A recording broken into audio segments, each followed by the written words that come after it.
Kebijakan publik hadir sebagai jembatan antara harapan dan kenyataan. Setiap kebijakan tentu mempunyai niat yang baik, namun keberhasilannya ditentukan oleh bagaimana kebijakan tersebut dijalankan. Jadi, di Indonesia, apakah kebijakan tersebut sudah dijalankan dengan baik? Halo semuanya, perkenalkan nama saya Aprilia Gempani dengan NIM 23042119. Saya akan menjelaskan mengenai sebuah masalah kebijakan publik yang ada di Indonesia. Dalam konteks pendidikan, Indonesia menghadirkan sebuah kebijakan baru yang bernama Merdeka Belajar. Nah, kebijakan ini adalah sebuah upaya dari pemerintah untuk membebaskan perguruan tinggi maupun sekolah dari belenggu birokrasi. Namun, tentunya dalam sebuah konsep yang ideal, terdapat tantangan dalam pelaksanaannya. Secara konseptual, Merdeka Belajar berakar dari paradigma desentralisasi pendidikan yang bertujuan untuk menekankan kemandirian pada sekolah terhadap kurikulum, metode pembelajaran, maupun dalam mengatur manajemen. Nah, kebijakan ini diharapkan mampu mengoptimalkan kreativitas guru dan partisipasi masyarakat dalam pendidikan. Namun, tampaknya otonomi tanpa kesiapan kapasitas kelembagaan dapat menimbulkan disparitas antar satu pendidikan. Di wilayah perkotaan, sekolah lebih mudah dalam mengakses sumber daya, teknologi, maupun tenaga pendidik. Sedangkan di pedesaan, sekolah lebih susah atau cenderung menghadapi keterbatasan dalam sarana dan prasarana. Nah, dengan demikian, desentralisasi tersebut perlu diimbangi dengan penguatan kapasitas kelembagaan agar tidak memperlebar kesenjangan yang ada. Dalam evaluasi kebijakan publik, efektivitas dan keadilan itu adalah dua faktor utama dalam meningkatkan pemerataan pendidikan.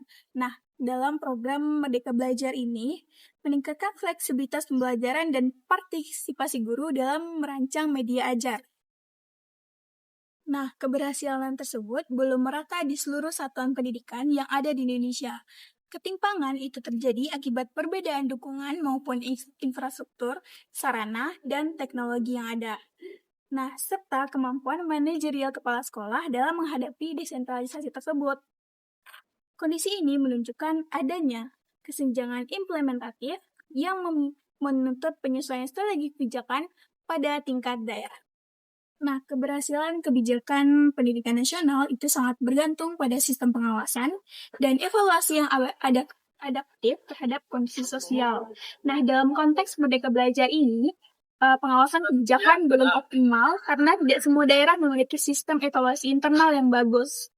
Nah, akibatnya, indikator dalam keberhasilan seringkali hanya diukur dari output akademik dan seperti hasil nasional tanpa memperhatikan aspek konseptual sekolah.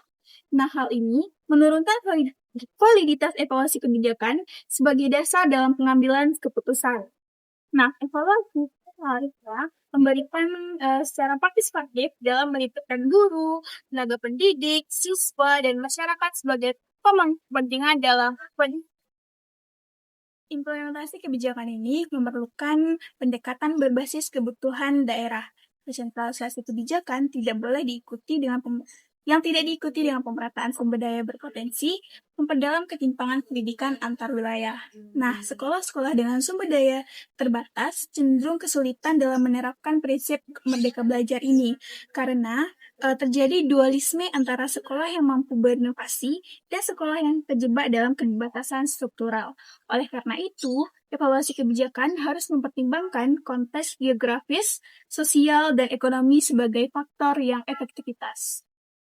Dalam penelitian Maulidia dan Mudafir tahun 2025, mengungkapkan bahwa kebijakan Merdeka Belajar memiliki potensi besar dalam meningkatkan mutu pendidikan dasar jika pengoptimalannya dilakukan dengan baik dan benar. Namun, dalam praktiknya, banyak sekolah yang masih terjebak dalam birokrasi yang administratif yang menghambat inovasi pembelajaran.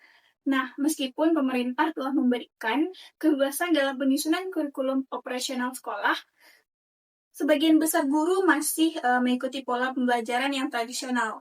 Hal ini menunjukkan bahwa otonomi tidak selalu berbanding lurus dengan inovasi jika tidak didukung dengan transformasi budaya organisasi yang ada di sekolah.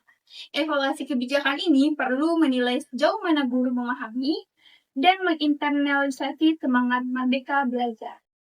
Nah, kita akan membahas mengenai studi kasus yang salah satunya terjadi di kota di Indonesia. Nah, menurut Akbar dan Kusbarinjo tahun 2025, penelitian ini melakukan evaluasi terhadap kebijakan kurikulum yang ada di Kota Bima dan menemukan bahwa keberhasilan implementasi sangat dipengaruhi oleh kepemimpinan kepala sekolah.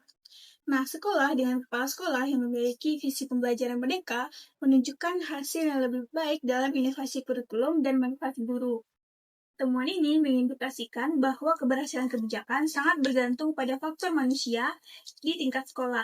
Oleh karena itu, peningkatan kompetensi kepala sekolah dan guru harus menjadi prioritas dalam evaluasi kebijakan pendidikan nasional. Kebijakan pendidikan yang baik harus berorientasi pada pemerataan dan keadilan. Dalam konteks merdeka belajar, ketimpangan akses terhadap sumber daya, pelajaran digital menjadi tantangan utama. Nah, di Kota Bima ini, satuan pendidikan di daerah terpencil masih menghadapi keterbatasan konektivitas dan perangkat teknologi. Hal ini bertentangan dengan prinsip keadilan yang distributif dalam kebijakan publik. Oleh karena itu, evaluasi kebijakan harus dinilai apakah kebijakan tersebut benar-benar mendorong keadilan atau justru memperlebar kesenjangan pendidikan. Berbeda dengan Kota Bima, Nusa Tenggara Barat, implementasi di Kota Yogyakarta menunjukkan bahwa hasil yang lebih positif karena dukungan ekosistem pendidikan yang kuat.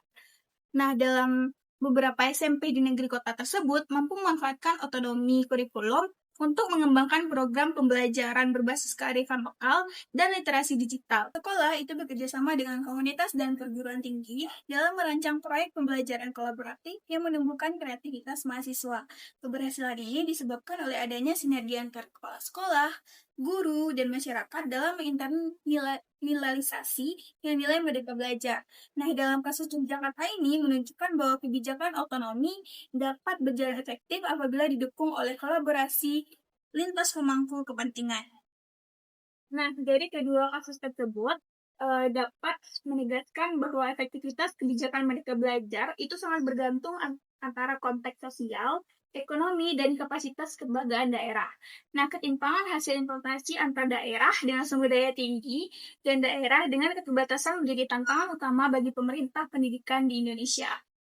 Evaluasi kebijakan ini perlu memperhatikan tidak hanya nilai akademik, tetapi juga aspek manajerial, partisipasi masyarakat, dan kesediaan infrastruktur pendidikan.